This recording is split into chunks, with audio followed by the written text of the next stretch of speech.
Kemudian dilarang membawa apapun saat ujian, hanya boleh bawa jas lab, KRS, handphone steril kalau misalnya tangannya betul-betul gede ya dan nggak ada ukurannya. Kalau melanggar ini sudah ada ketentuan sanksinya juga ya, nilai akhirnya hanya 84% dari nilai murni OSCE sehingga tambahan dari nilai responsi tidak diperhitungkan.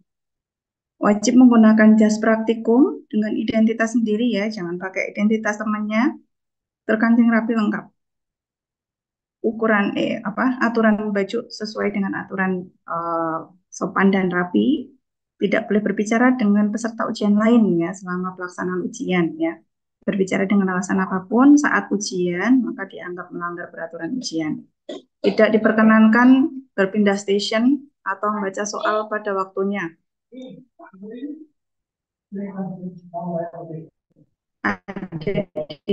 Kalau misalnya belum ada di dalam ruangan itu nggak boleh baca soal atau pindah station ya kalau sesuai dengan ya karena biasanya bahwa yang wajib adalah KRS karena nanti KRS akan ditandatangani kalau misalnya lupa maka wajib sesudah ujian langsung ke Skislab kembali untuk menunjukkan KRS tadi ya. Ini sudah nggak ada asisten yang jaga ya.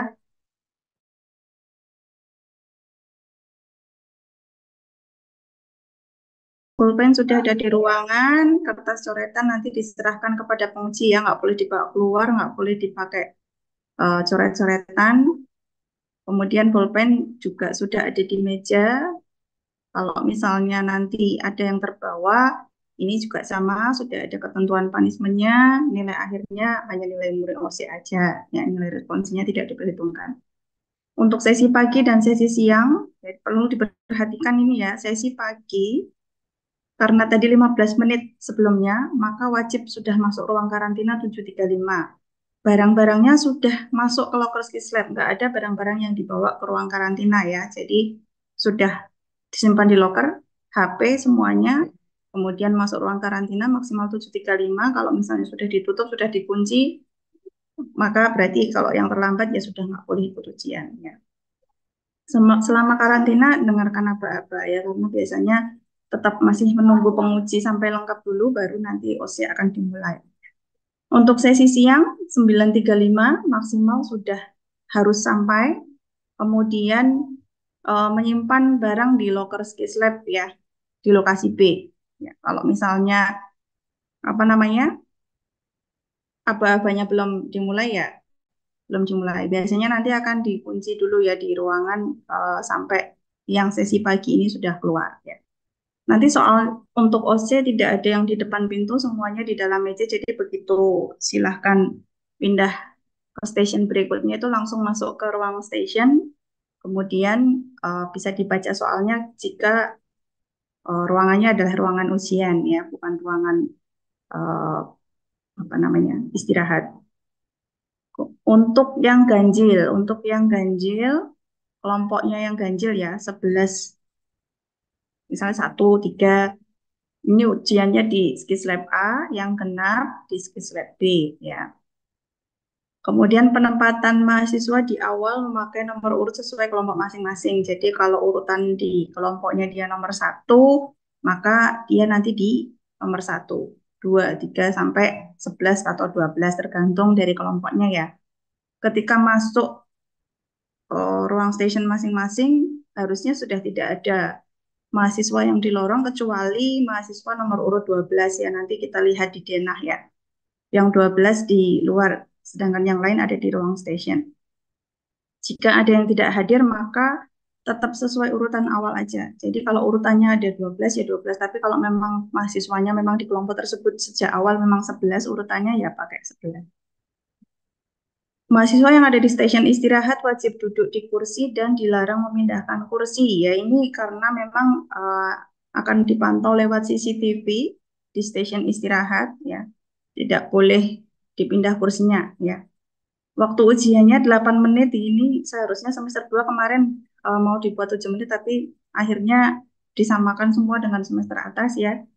8 menit sudah termasuk pindah tempat dan baca soal. Jadi mungkin 7 menit atau 7,5 menit ya untuk pengerjaan tugas. Kecuali stasiun integrasi Itu waktunya 2 kalinya station biasa ya. Kemudian aba-abanya mengikuti aba-aba pusat. Jangan lupa kalau misalnya di stasiun integrasi ya berarti ketika yang pertama masih ada waktu 1 kali lagi ya. Dilarang mencoret-coret kertas soal ya. Kalau ada coret-coretan biasanya nanti akan dicek lewat CCTV siapa yang menulis ya.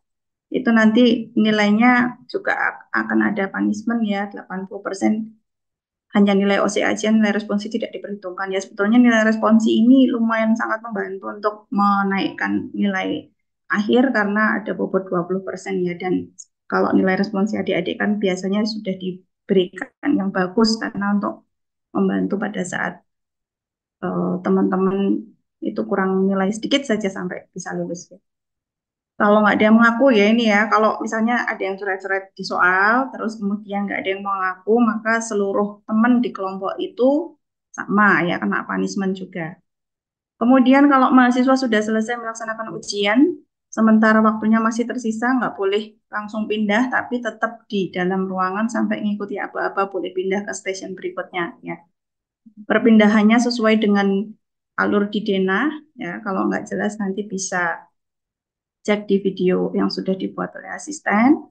Mahasiswa meninggalkan lokasi ujian setelah ujian berakhir. Ini nggak boleh, terutama yang sesi pagi ya, jangan bergerombol di depan ruang skis lab atau di lantai 4, langsung turun ke bawah karena mau digunakan ujian untuk yang sesi siang. Tidak ada toleransi keterlambatan, ketidakhadiran, kecurangan maupun pelanggaran tata tertib ya, semuanya akan diawasi oleh recording CCTV ya. Pelanggaran tata tertib akan diberikan sanksi sesuai yang berlaku. Untuk CPT ini karena di semester 2 nggak ada, saya rasa nggak perlu saya sampaikan ya.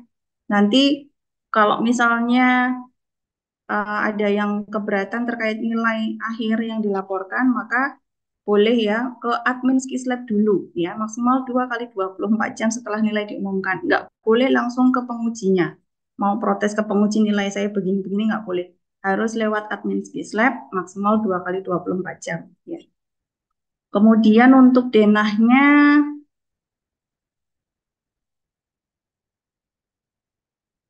ya, untuk denahnya ya, ini nanti perlu diperhatikan mungkin di semester depan nanti bisa dikirimkan untuk denahnya ini.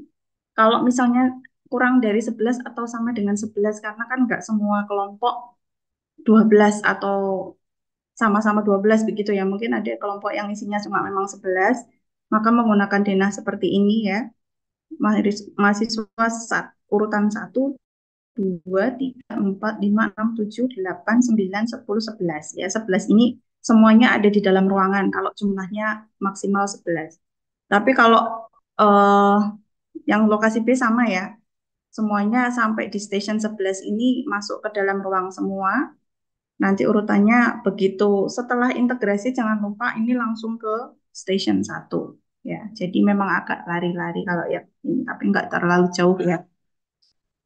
Kalau yang jumlahnya 12, maka ini tadi 1, 2, 3, 4, 5, 6, 7, 8, 9, 10, 11. Yang 12 ini di luar ya, karena kan ini nanti harus gantian. Yang diintegrasi ini harus salah satu. Ini 11 dulu yang ganjil. Nanti yang urutan 10 ini masuk ke ruang A12. Jangan lupa ya, jangan salah masuk ya. Karena kalau salah masuk pasti di dalamnya masih ada temannya ya. Yang genap integrasinya di genap. Yang ganjil integrasinya diganjil di A11 ya. Jadi kalau yang 9 nanti integrasi di A11, yang 10 di 12. Ini 12. Untuk yang 13 mungkin sudah jarang ya di semester ini, ada nggak yang sampai 13?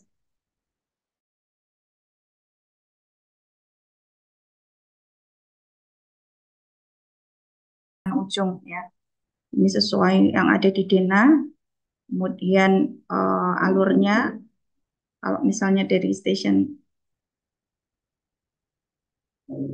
9, 10, 11, 12. Nanti mungkin bisa di-share juga videonya lagi, boleh di-share kembali. Untuk ujian OC integrasi, karena memang di semester 2 ini sudah dengan pemeriksaan fisik, maka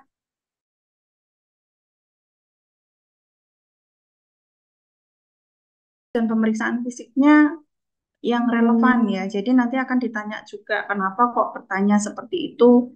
Kemudian kira-kira pemeriksaan fisiknya kenapa kok dilakukan begitu akan ditanya alasannya atau penalaran kliniknya ya untuk ujian OSCE integrasi. Karena waktunya memang sangat banyak untuk semester 2 sebetulnya. Kalau mau dibuat 8 menit itu terlalu kesedikitan, tapi kalau dibuat 2 kali station juga sisanya waktunya pasti masih lumayan banyak ya. Jadi nanti yang perlu dilakukan ketika anamnesis dan pemeriksaan fisiknya harus punya alasan ya, kenapa kok saya memeriksa ini, kenapa saya bertanya begitu, kenapa kok di umurnya begini, kenapa begitu, begitu ya. Jadi ketika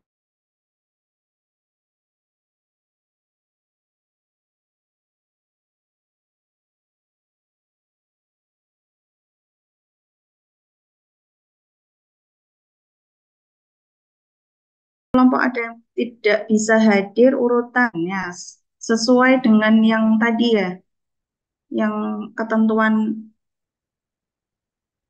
ketentuan mana? Ya. Jika terdapat mahasiswa yang tidak hadir, maka penempatannya sesuai di urutan awal ya. Jadi tetap dianggap hadir ya. Nanti tidak apa namanya? Supaya tidak merubah urutan atau bingung teman-teman yang lain ya. Kalau memang dari awal kelompoknya memang 11 ya pakai yang 11. Kalau dari awal kelompoknya 12 pakai yang 12. Nanti kalau ada yang izin sakit atau tidak hadir maka bisa dianggap kosong ya nanti urutannya. Oke, apabila ada kakak tingkat, maka kakak tingkat urutan di depan atau di belakang. Biasanya di belakang, Dek, nanti dia sendiri di akhir ya akan masuk sesudah ujian angkatan kalian selesai. Jadi nggak ikut siklus ya, nanti ikutnya di terakhir tambahan. Biasanya mereka sudah diminta untuk standby, ketika sudah mau mendekati akhir, baru nanti akan dikasih aba-aba untuk masuk setelah ujiannya adik-adik selesai. Itu ya, Dek. Caroline, masih ada lagi? Dokter izin bertanya, Ya.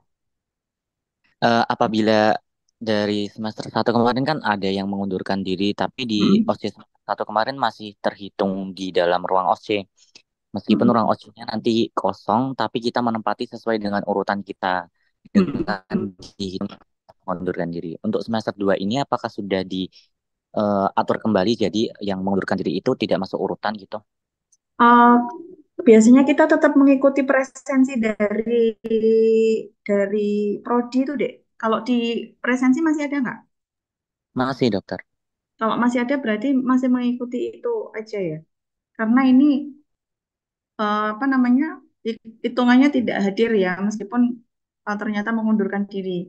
Soalnya apa itu namanya admin itu tidak tahu mahasiswa yang mengundurkan diri ini nggak dicoret dari presensinya sehingga masih tetap dibagi gitu. Ada berapa yang di kelompok dua? Satu saja sih, dokter. Oh, satu aja. Jumlah mahasiswa totalnya kelompok 11, 12? Eh, 11 menjadi 10, dokter. Oh, 11 menjadi 10. Berarti kalau 11 tetap pakai yang 11 tadi, tapi urutannya tetap sesuai dengan yang ada di presensi aja. Jadi yang punyanya yang tadi mengundurkan diri dikosongi ya. Baik, dokter. Terima kasih.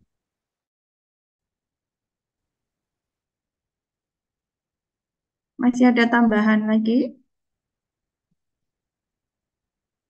Permisi dokter, izin bertanya, saya pilih kelompok aktivitas saya. Kemarin kan kalau di checklist kan ada yang perlu ditandai saat pemeriksaan, kayak pemeriksaan ukuran HEPAR kan itu perlu ditandai dokter menggunakan Mm-mm. poin.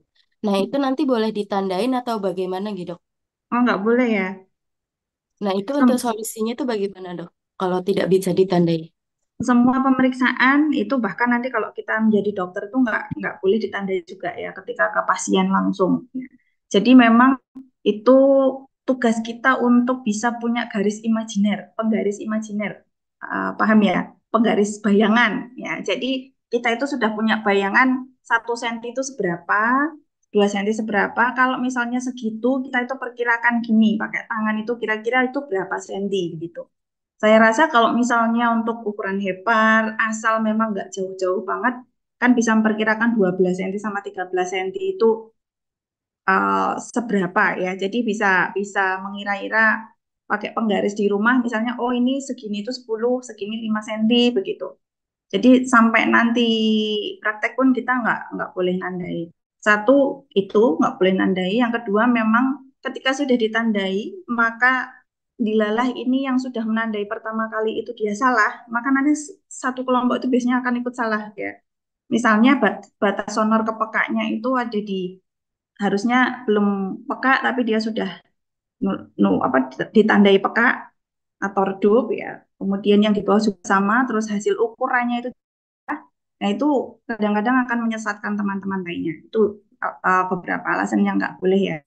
Jadi memang kita usahakan hal-hal yang harusnya ditandai itu kita pakai penggarisnya Ke yang ada di imajinasi kita, imajiner ya. Tidak boleh membawa selain KRS. Stetoskop sudah ada di ruangan masing-masing. Stetoskop untuk vital sign juga sudah ada ya. Jangan lupa vital sign pakai jam dinding yang ada DTA-nya ya. Sudah bisa untuk mengukur kalau misalnya gitu. Karena nggak boleh bawa jam tangan juga.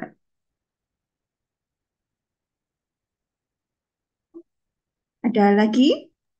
Mohon maaf dokter, izin menindaklanjuti dari pertanyaan saya tadi. Hmm, Berarti dok, eh, alat-alatnya itu berarti tidak akan disediakan penggaris gitu dok? tidak ada. Oh. Mungkin juga bisa ada, tapi kan tetap nggak boleh ada pulpen ya. Jangan di pulpen ya. Jangan di batasnya itu jangan dicoret-coret gitu deh.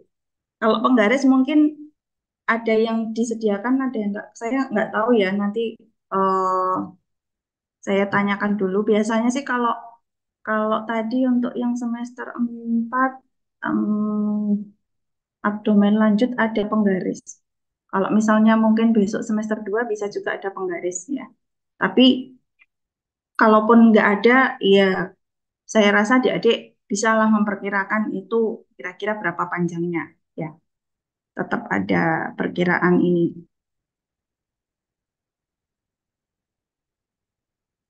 Sudah ada, sudah cukup ini. KRS sudah.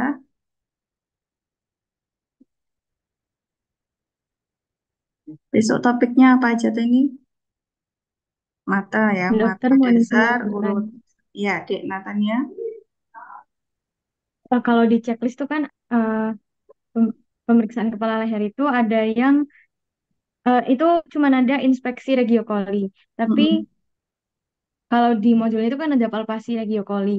Mm-mm. Berarti yang dilakukan hanya inspeksi saja kah, Dok? Di checklist hanya ada inspeksi. Kepala leher ya. Hmm, hanya ada pemeriksaan limfonodi. Iya ada dokter, tapi maksudnya di ada yang regiokoli itu hanya ada inspeksi, tapi nanti limfonodi ada termasuk di bawahnya sendiri lagi gitu. Ya, palpasinya memang kalau di leher memang di limfonodi ya. Kalau mau ditambahi palpasi secara umum di regio leher juga nggak masalah sebetulnya karena eh, yang mungkin karena untuk kepala leher ini mungkin besok bisa latihan masing-masing ya di rumah ya.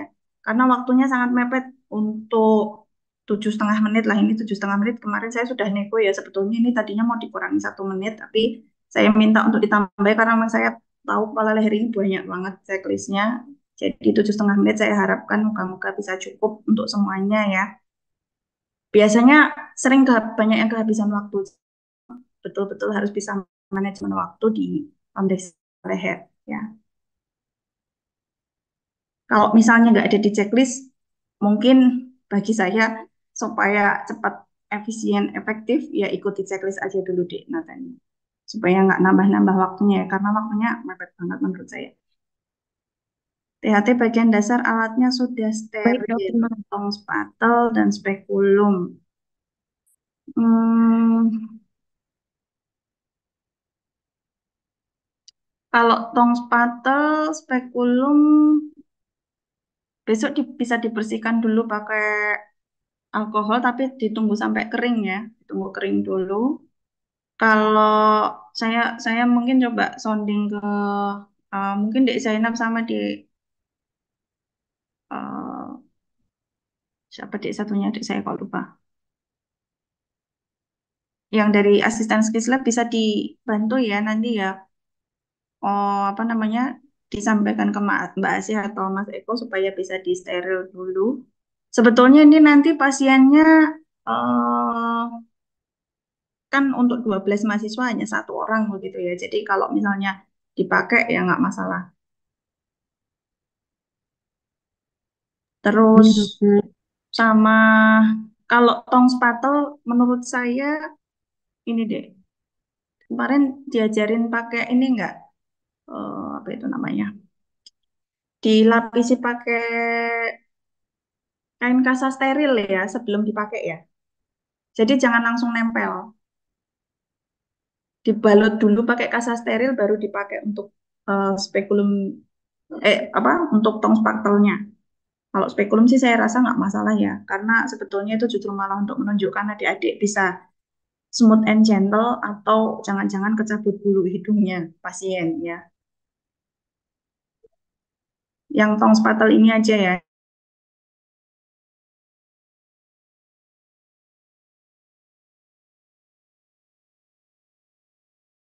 pakai tangan ini ya, pakai tangan sebagai hidungnya kalau tampon. Spekulum telinga otoskop, iya. Bukan ke manekin ya. Ini kan kita sudah nggak pandemi lagi. Jadi apalagi kalau kalau spekulum telinga dan otoskop itu sebetulnya kita nggak masuk ke saluran nafas ya. Jadi tetap bisa bisa ke probandus ya. Sudah latihan ke teman-teman kan ya kemarin ya. Kemarin saat latihan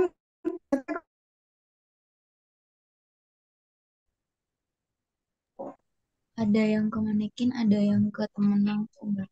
ya manekin harusnya sudah ke ini ya ke temennya ya. Kalau apalagi kalau telinga sama otoskop. Soalnya kalau ke manekin nggak kelihatan gendang telinganya deh. Apa itu namanya cone of light-nya, kemudian liang telinganya, ininya. Kalau ke manekin nggak ada ya, kita belum punya manekin yang ada membran timpaninya. Jadi harusnya latihan ke temennya. Ya nanti yang kemarin latihannya pakai manekin, sebelum ujian OSCE wajib latihan minta diajarin ke teman-teman yang sudah dapat apa ini latihan langsung ke temennya ya supaya bisa supaya benar-benar bisa tahu yang namanya membran timpani itu kayak gimana. Kemudian masuk ke liang telinga itu gimana? Karena kadang-kadang masukin otoskop itu hanya di luar saja, takut masuk ke dalam gitu, padahal itu masih salah ya. Dan juga posisi duduknya kan tetap nggak bisa diatur kalau misalnya kemarin pakai mannequin. Kalau sama probandus kan posisi duduknya yang harus bersebelahan atau menyilang begitu itu bisa dipraktekkan ya. Saya rasa ini kita skill lab-nya sudah full luring, jadi sudah nggak ada lagi yang pakai manekin ya, kecuali apa namanya untuk basic life support mungkin untuk to mode-nya kita sudah ganti. Kalau untuk THT ini masih sudah bisa ke probandus langsung ya. Kecuali tadi tamponade aja. Untuk THT tamponade karena dia nggak dihitung kan nggak disemprot pakai apa adrenalin atau epinefrin ya. Jadi yang dimasukkan untuk mengempeskan ininya pakai ini aja. Tangan kita dijadikan lubang itu boleh. Kalau misalnya nggak ada manekin.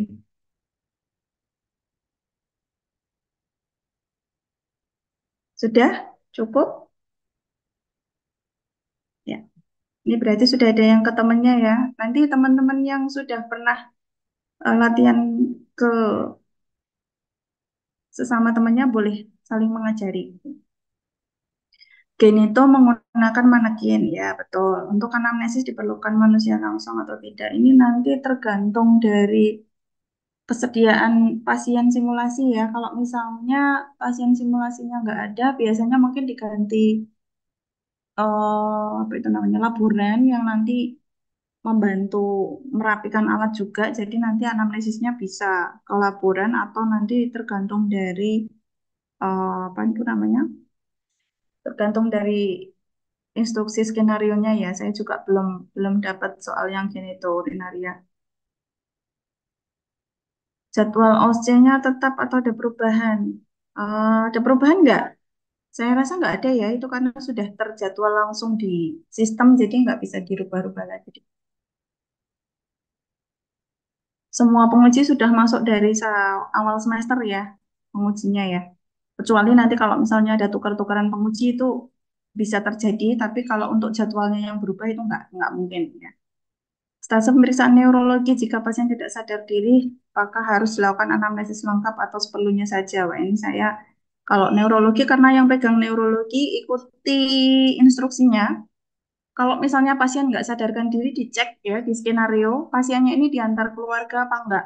Kalau misalnya ada pengantar keluarganya, maka anamnesisnya berarti heteroanamnesis ya. Anamnesis ke keluarga. Tapi kalau misalnya diminta heteroanamnesis ke keluarga, ya dilakukan. Kalau misalnya instruksinya tidak ada anamnesis, ya jangan dilakukan. Lakukan sesuai dengan instruksinya ya.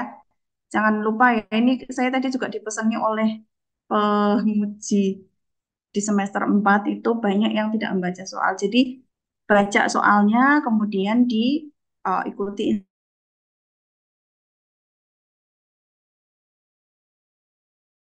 ke bed pemeriksaan saya periksa begitu ya. Tetap ada sambung rasa di awal ya. Karena ada beberapa yang mungkin entah blank atau kenapa langsung begitu instruksinya lakukan pemeriksaan ujuk-ujuk ya nggak pakai sambung rasa di awal. Kakak tingkat ada perubahan jadwal kan ini karena menyusul karena ini ya Dek ya. Ini masih berbarengan dengan tutorial. Punya kalian masih ada yang bareng sama tutorial nggak? Tabrakan ya. Tabrakan dengan tutorial. Di semester 2 apakah ada yang tabrakan dengan tutorial? Oh nggak ada. Atau kalau nggak ada perubahan. Jadi yang kakak tingkat ini ada perubahan karena ternyata tabrakan dengan jadwal tutorial.